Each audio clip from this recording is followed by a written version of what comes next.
Je hebt straks gezegd dat je in Brussel woont, maar je bent dan geboren in Haagt. Maar je hebt ook nog roots hier bij ons in Limburg. Ja, mijn moeder is van Limburgse afkomst, van Hussenzolder. Oh. En mijn oma woont daar, mijn onkel woont daar. Dus ik heb daar wel nog familie wonen. Ja. En wij vonden het wel leuk dat jij zo'n Limburgse roots hebt. En we dachten, ja, de oma's zijn altijd de grootste fans. En daarom is de oma van Eva Daleman bij ons te gast. We gaan ze er even bij halen. En dat is Jeannette Rogier. Goedemiddag mevrouw, kom binnen. Dag oma. Dag meisje. Dat is al even geleden. Hè. Ja. Goeiedag mevrouw, ik ben Cynthia, welkom. Cynthia, u ken ik wel van tv. Hè. Dag oma. Ja, en jouw kleindochter kennen we ook van tv. Zet je er maar bij? Ja, maar die Limburg, dat ken ik wel. Hè. Ja. Zeg, vertel eens, Jeannette, wat vind je ervan dat jouw kleindochter nu zo de madame is op Ik vind dat ferm, hè. Ja? Natuurlijk, hè. Ja. Ik had dat nooit verwacht, hè. Nee? Allee, dat zo'n hype zou worden. Ja, het is niet min. En neem je nu ook alles op en de boekjes en zo uit? Knipseltjes heb ik ook, hè. Is het echt? Ik heb een mapje met knipseltjes, hè. Dat is waar. Ja. En weten de buren en zo ook? Oh ja, maar dat zijn allemaal Fans. hè. Ja. Want die buren kennen haar natuurlijk. Zij is vroeger heel veel bij mij geweest, hè. Ja.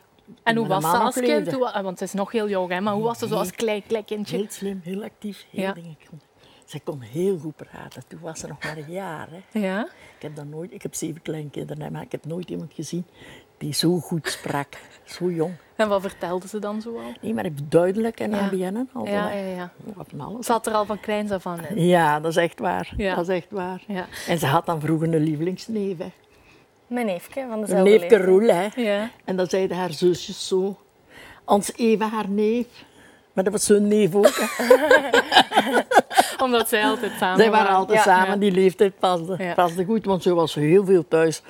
En, Dus je kwam regelmatig in Limburg? Je hebt ja, een dus beetje ja. Limburg ja. gevoel. Vroeger. Bijna elk weekend kwamen we. Hè. ja, en ook door op vakantie en zo. En mijn man die ging soms met zo'n 5 van die naar Terlamen zwemmen, hè. Oei. Dan zal hem succes Dan gehad waren hebben. soms 5 thuis, hè. Dat was die een aan te avontuur. maken. En dan ging die op Terlamen zwemmen met die hele rij. Ja. Ja.